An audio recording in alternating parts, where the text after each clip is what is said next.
Everybody kind of wanted to see where the sound of LA was gonna go. We couldn't repeat the G-Funk era with Snoop and Dre. We can't repeat that. So I felt like what I brought to it was the update. Gil first put me down with it because I was in prison. He's like, yeah, I just shot this movie.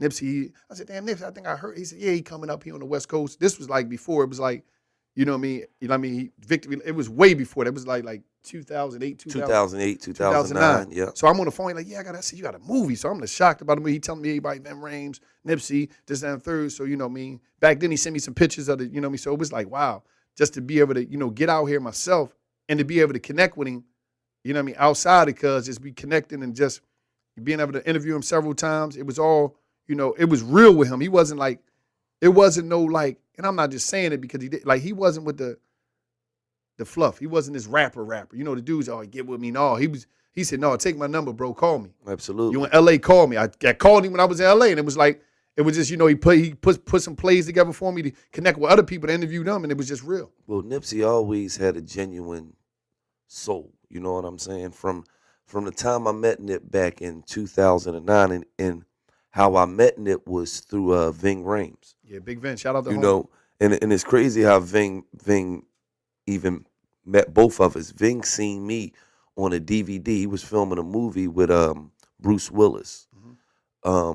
In Boston, he had some time off, and he went to a store, got some DVDs. I just so happened to be on a DVD, and it was when I went through a little incident with Cassidy, and I went to Cassidy's block or whatever, and Ving he was like, I like that shit. Gil, like, thank you, you know, I think you're real. and then he tracked me down. You know what I'm saying? And then in the process of tracking me down, you know, he put me in maybe 11 movies, but after we did the first movie, he called me and asked me, like, you ever heard of this kid named Nipsey Hussle? I'm like, nah. He was in South Africa, called me from South Africa. Asked me, did I know Nipsey Hussle? I was like, no. You know, he was like, he kind of remind me of you, the way he thinks. You know, he's from the streets, you know, but he doesn't just act like a raggedy street nigga. Mm.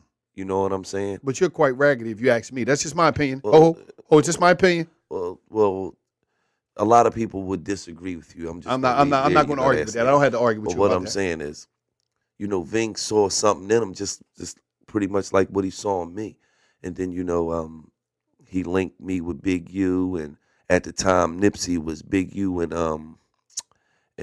what's my guy, Steve Lobel's artist, and I think he was just about to sign with Sony or something to that aspect. So Nip always been down to earth, man. He's always been a thinker.